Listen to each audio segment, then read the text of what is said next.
As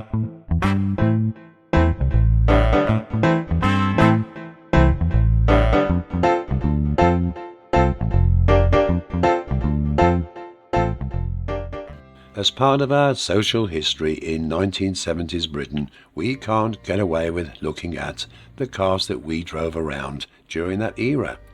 Cars were a status symbol in some families, and we remember them so fondly. But what about those disasters? Those cars that people called rust heaps, or the ones that didn't just cut the muster? Well, that's what we're going to talk about today. 1970s, mainly British cars, and the worst ones. Some of you may agree, and some of you may not. So, let's go and find out. And moreover, we're going to find out the reasons why.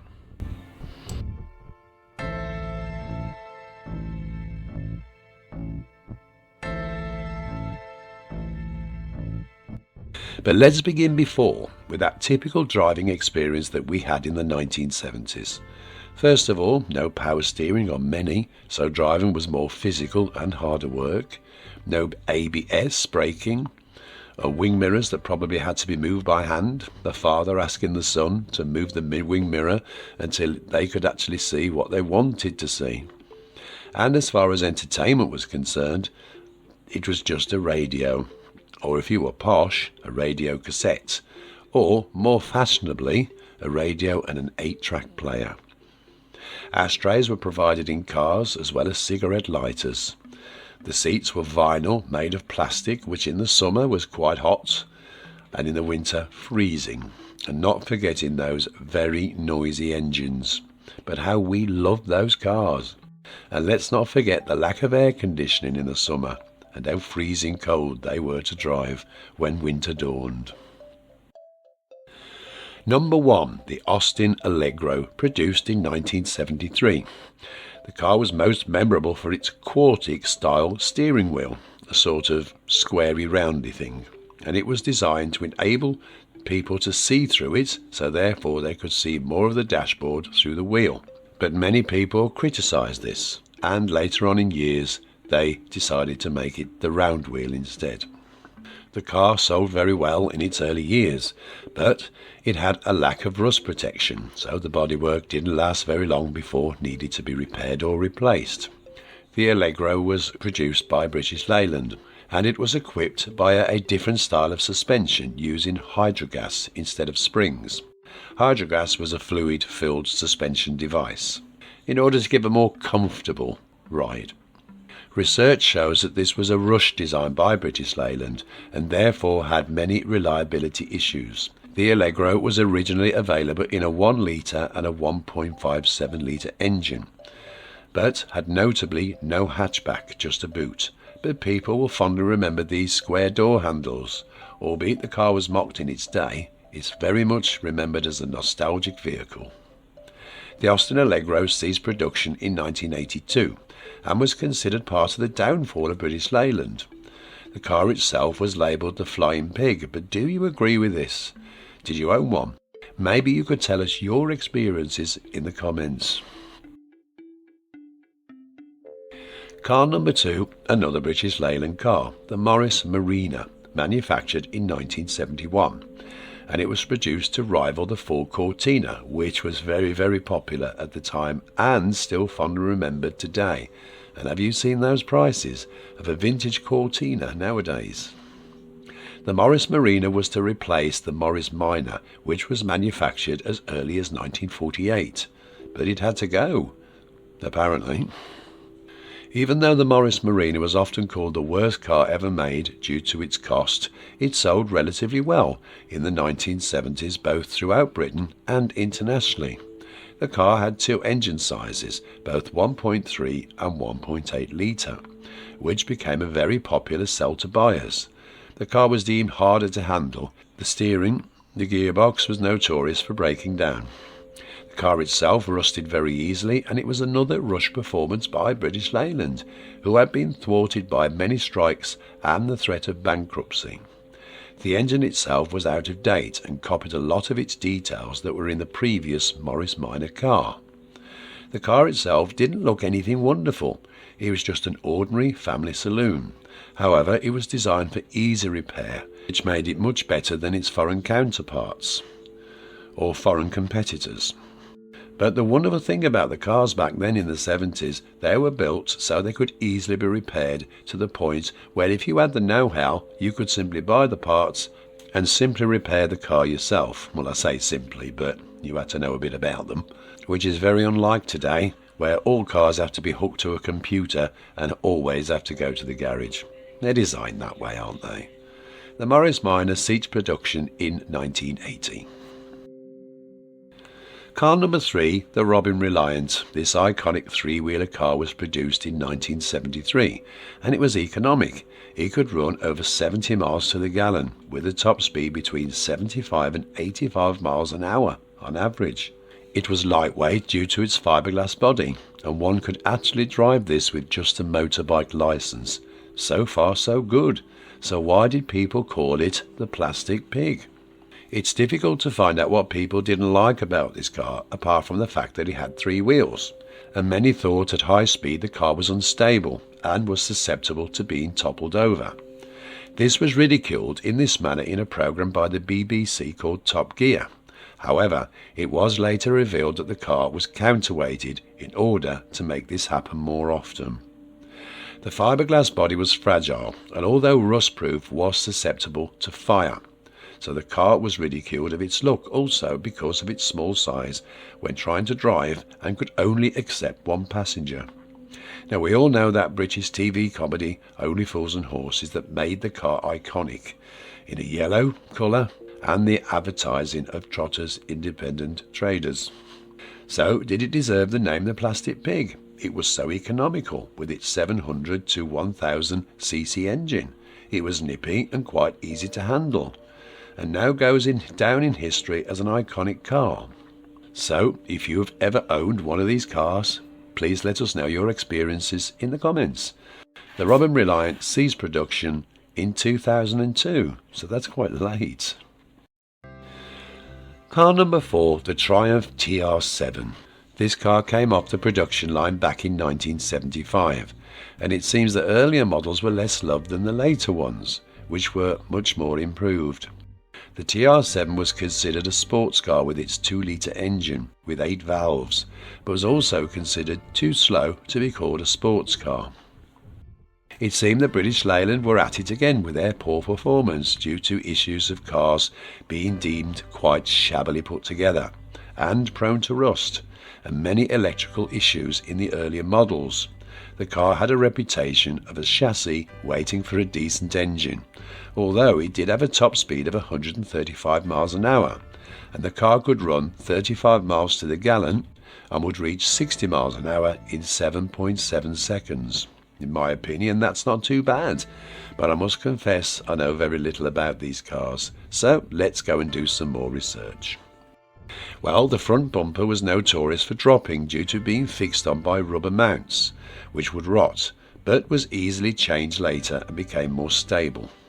The water pump was prone to leaks, and it was quite complicated or hard to get out to replace, and the brakes were quite often poor and needed replacing. But mainly it comes out to whether people like the look of the car, and many people apparently didn't. But like many classic cars, people today look back with nostalgia. The car did make improvements over the years, but it did cease to be in production in 1981. Now this was a big car, the Austin Princess, which came off the production line in 1975. This was a roomy, family, luxury car, according to the advertisements of the time.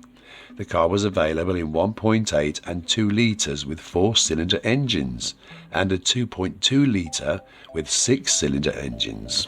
The 2200 series actually had power steering, which was considered a rather slow engine, as it could reach 0 to 60 miles an hour in 11.7 seconds. The major complaint about this car was the fact that it wasn't a hatchback and therefore was just called a saloon car, with an ordinary, rather small size boot for the size of the iconic car. The angle was something that we all remembered, with a low bonnet and a high-end back that makes it so recognisable when you saw it on the road. Later, the Ambassador, a similar car of the family, was finally introduced with a hatchback, produced in 1982. The Princess had hydro gas suspension and it was front-wheel drive, but many complained that without power steering, the car was very difficult to handle with the steering at slower speeds. It did have a luxury look and a lovely interior, like many of its type in the 1970s. But British Leyland were prone to produce cars that were easily rusting, but there was a problem with the paintwork. The undercoat of the paintwork was inferior, and rust problems, particularly on the bonnet, was always prone, and a respray would not solve it unless the car was stripped to its metal base and a decent undercoat was applied correctly.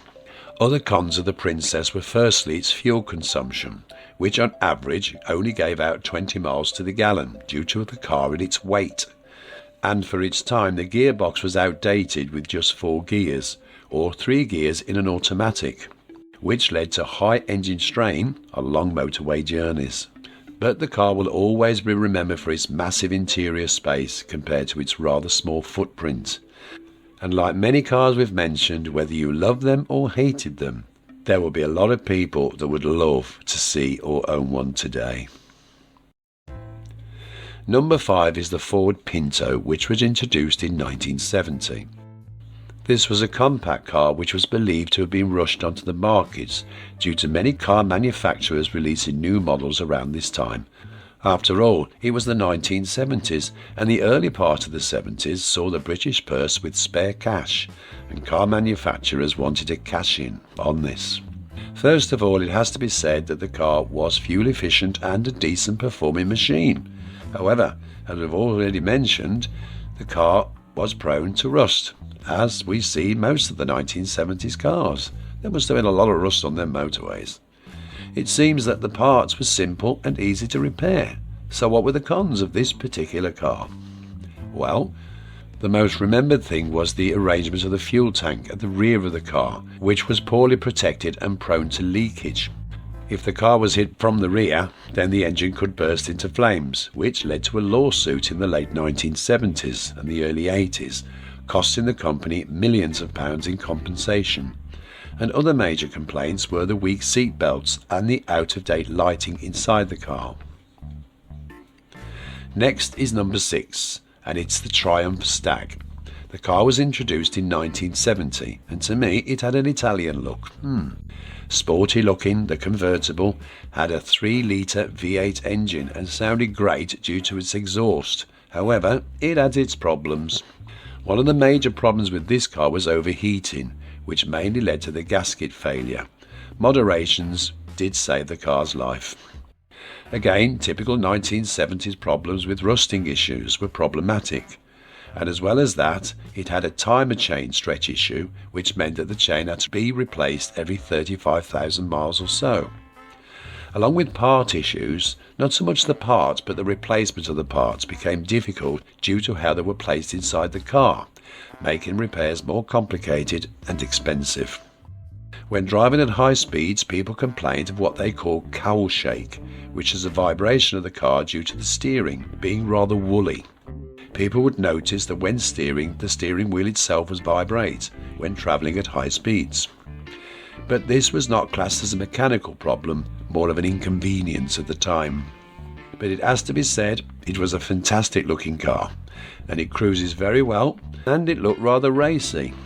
It was more or less a long distance journey car for those summer days with the top down, enjoying the sun and the wind blowing through your hair. It was really a lovely looking vehicle. The Triumph Stag ceased manufacture in 1977. Well, that was a few cars that are deemed the worst cars ever made. I apologise about the Pinto. I didn't realise it was made in America, but we did use the engine parts in many cars in this country, so I kind of left it in. So, I apologise if anyone disagrees with those cars and how they've been labelled by me, but I did do a lot of research because I must confess I haven't got a clue about cars. Well, that's me more or less done. Just to let you know, I've got other videos on this channel, all to do with social history. But I'm thinking about changing my channel name from Mickey Bavington's social history, and I'm wondering if anybody's got any ideas of what I could call the channel. Anyway, thank you so much for watching, as normal, and I enjoy reading your comments, and I must admit I can't wait to read these comments, particularly if you've owned any of these cars. My apologies if you love them. Don't get me wrong, I love looking at classic cars. They're brilliant. They don't make cars like that anymore, do they? They all seem pretty shapeless, and they don't seem to have that appeal, do they? Great memories, and I hope that you've got some great memories of the cars we've mentioned. And the next one, I promise, I should be doing the best cars of the 1970s. Anyway, thank you so much for watching, and I'll see you again soon. Bye for now. Oh.